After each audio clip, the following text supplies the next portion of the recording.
नमस्कार दोस्तों, स्वागत है आप सभी का आपके अपने YouTube चैनल नॉलेज पंडित पर। मैं रंजीत पांडे आप सभी का स्वागत करता हूं आज के इस वीडियो में। आज का video 50 MCQ questions GK GS का, जो कि एक मॉडल टेस्ट सेट पेपर है। आप किसी भी वनडे एग्जाम की तैयारी कर रहे हैं, चाहे वो पुलिस के एग्जाम हो, स्टेट लेवल का कोई भी एग्जाम हो, एसएससी के एग्जाम हो, आप ये model test set paper solve करके अपना जीके जीएस चेक कर सकते हैं। तो वीडियो पूरा देखिए और चेक करिए कितने क्वेश्चन आपसे बनते हैं।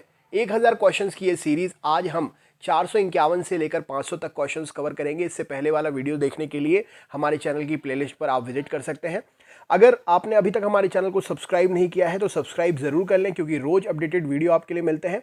तो सब्सक्राइब करके नोटिफिकेशन को ऑल पर सेट कर दीजिएगा। दोस्तों, वीडियो लाइक करना ना भूलिएगा और अपने दोस्तों के साथ शेयर जरूर करिएगा अगर आपको वीडियो अच्छा लगता है। तो चलिए शुरू करते हैं। तो सबसे पहला प्रश्न है, पौराणिक गाथाओं के अनुसार शकुंतला की माता जी का नाम क्या था? तो पौराणिक गाथाओं के अनुसार शकुंतला जी की माता का नाम मेनका था। ढाका में किस वर्ष मुस्लिम लीग की स्थापना हुई थी? तो ढाका में 1906 में मुस्लिम लीग की स्थापना हुई थी। मैं कोई तत्ववेत्ता नहीं हूं, ना तो संत या दार्शनिक हूं। मैं तो गरीब हूं और गरीबों का अनियन भक्त हूं। मैं तो सच्चा महात्मा उसे ही कहूंगा जिसका हृदय गरीबों के लिए तड़पता हो। ये कथन किस महापुरुष का है? तो यहाँ पर सही उत्तर हो जाएगा, ये कथन स्वामी विवेकानंद जी के द्वारा कहे गए थे।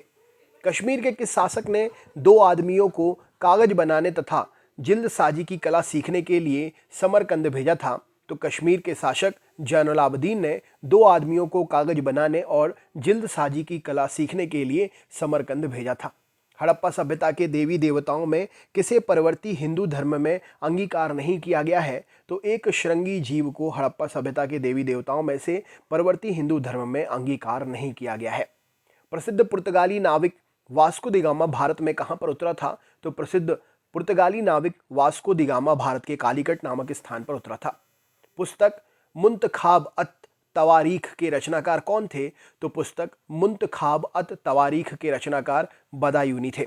बाबर ने तुगलकनामा युद्ध पद्धति किससे ग्रहण की थी? तो बाबर ने तुलगमा युद्ध पद्धति जो है उज्बेकों के द्वारा ग्रहण की थी। कुवांशी नामक गांव किस राज्य में है जहां से पुरानी सभ्यता के अवशेष मिले हैं? तो कुवांशी नामक गांव गुजरात प्रदेश में है जहां से पुरानी सभ्यता के अवशेष मिले हैं। मुगरलपुर नामक बस्ती किस खिलजी शासक ने बसाई थी? तो मुगरलपुर नामक बस्ती जलालुद्दीन खिलजी ने बसाई थी। महात्मा गांधी द्वारा 1 अगस्त 1920 को कौन सा आंदोलन प्रारंभ किया गया था? तो महात्मा गांधी जी के द्वारा 1 अगस्त 1920 को असहयोग आंदोलन प्रारंभ किया गया था। हड़प्पा के नगर और कस्बे किस आकार के विशाल खंडों में विभाजित थे? तो हड़प्पा के नगर और कस्बे आयताकार विशाल खंडों में विभाजित थे। किस क्रांतिकारी ने मेरे अंत समय का आश्रय गीता नामक कृति की रचना की है? तो भाई परमानंद जी ने मेरे अंत समय का आश्रय गीता नामक कृति की रचना की है। परमाणु ऊर्जा संस्थान ट्रॉम्बे को डॉक्टर भाभा के नाम पर भाभा परमाणु अनुसंधान केंद्र नाम किसने दिया था? तो इंदिरा गांधी जी के द्वारा ट्रॉम्बे को डॉक्टर भाभा जी के नाम पर भाभा परमाणु अनुसंधान केंद्र नाम दिया था। असेंबली बम कांड की घटना में भगत सिंह के साथ दूसरे क्रांतिकारी कौन थे? तो असेंबली बम कांड में भगत सिंह के साथ में दूसरे क्रांतिकारी बटुकेश्वर दत्त जी थे। बहुप्रचलित या बहुप्रदर्शित परवर्ती हड़प्पा सभ्यता शब्दावली का पुरातत्वविदों द्वारा किस संदर्भ में प्रयोग किया जाता है?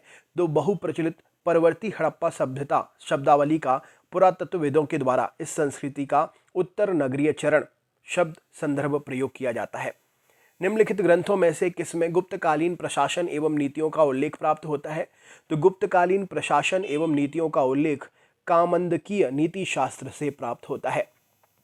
निम्नलिखित में से कौन से पुरावशेष सिंधु घाटी सभ्यता के धार्मिक तथा सामाजिक जीवन का अध्ययन करने में सबसे अधिक सहायक हैं? तो सिंधु घाटी सभ्यता के धार्मिक तथा सामाजिक जीवन का अध्ययन करने में सबसे ज्यादा सहायक ऑप्शन नंबर बी पक्की मिट्टी से निर्मित आकृतियां और मोहरें सही उत्तर हो जाएगा।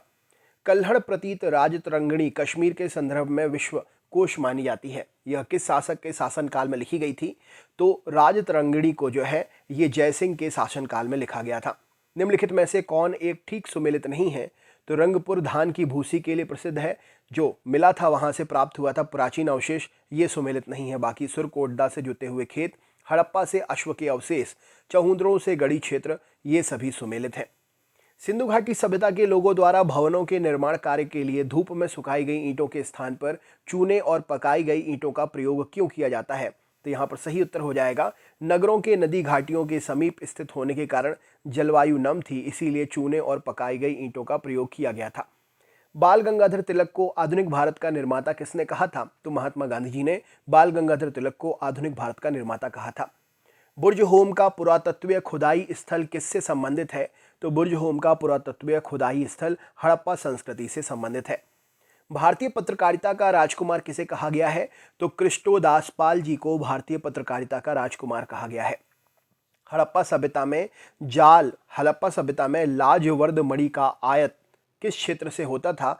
तो हड़प्पा सभ्यता में लाजवर्द मणि का आयात जो है बख्श खां के क्षेत्र से होता था। नेक्स्ट क्वेश्चन है, अगला प्रश्न, बदख्शां के क्षेत्र से होता था। नेक्स्ट है, निम्न में से किसने ईमेल की धारणा का विकास किया? तो ऑर्थर सी क्लार्क ने ईमेल की धारणा का विकास किया था। प्राचीन समय में लिखने के लिए किस भाषा का प्रयोग किया जाता था? तो प्राचीन समय में लिखने के लिए संस्कृत भाषा का प्रयोग किया जाता था।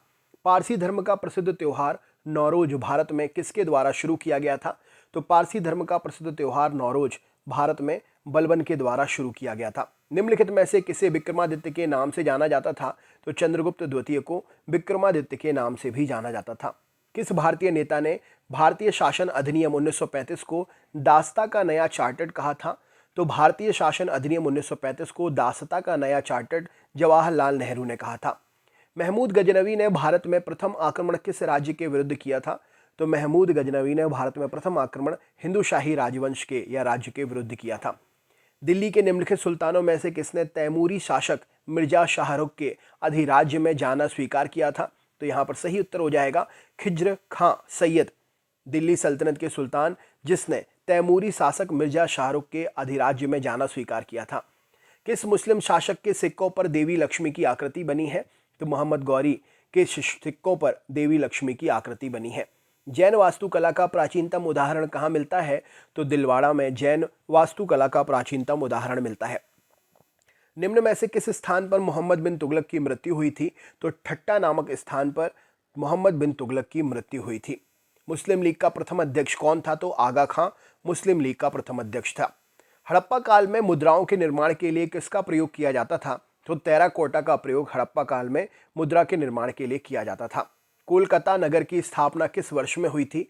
तो 1690 में कोलकाता नगर की स्थापना हुई थी। तानसेन का वास्तविक नाम क्या था?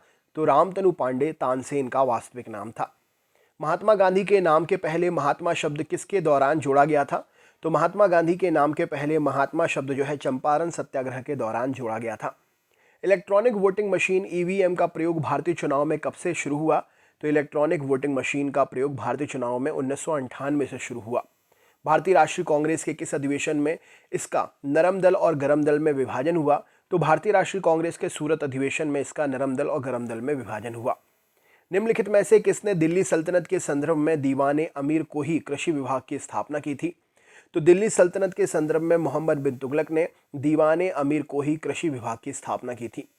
1585 में अकबर ने अपनी राजधानी कहाँ स्थानांतरित कर दी थी? तो 1585 में अकबर ने अपनी राजधानी लाहौर में स्थानांतरित कर दी थी। महात्मा गांधी ने कुमाऊं की यात्रा सर्वप्रथम कब की थी? तो महात्मा गांधी ने कुमाऊं की यात्रा जून 1929 में सबसे पहले की थी। नमक सत्याग्रह और दांडी यात्रा पर सरकार की तात्कालिक प्रतिक्रिया क्या थी? तो नमक सत्याग्रह और दांडी यात्रा पर सरकार की तात्कालिक प्रक्रिया कांग्रेस पर प्रतिबंध लगाना थी। भारत के किस गणतज्ञ द्वारा शून्य की खोज की गई थी? तो आर्यभट्ट के द्वारा, भारत के महान गणतज्ञ जिनके द्वारा शून्य की खोज हुई थी। कहाँ के शासक ने अफजल खां के साथ 1659 में शिवाजी के विरुद्ध एक विशाल सेना भेजी थी? तो बीजापुर के शासक ने अफजल खां के साथ 1659 में शिवाजी के विरुद्ध विशाल सेना भेजी थी। भारत ने प्रथम अणु युक्ति का परीक्षण कब किया था? तो भारत ने प्रथम अणु युक्ति का परीक्षण 18 मई 1974 को किया था। फारस से आने वाले अब्दुल रज्जाक की हम्पी यात्रा के समय दक्षिण भारत में विजयनगर साम्राज्य का शासक कौन था?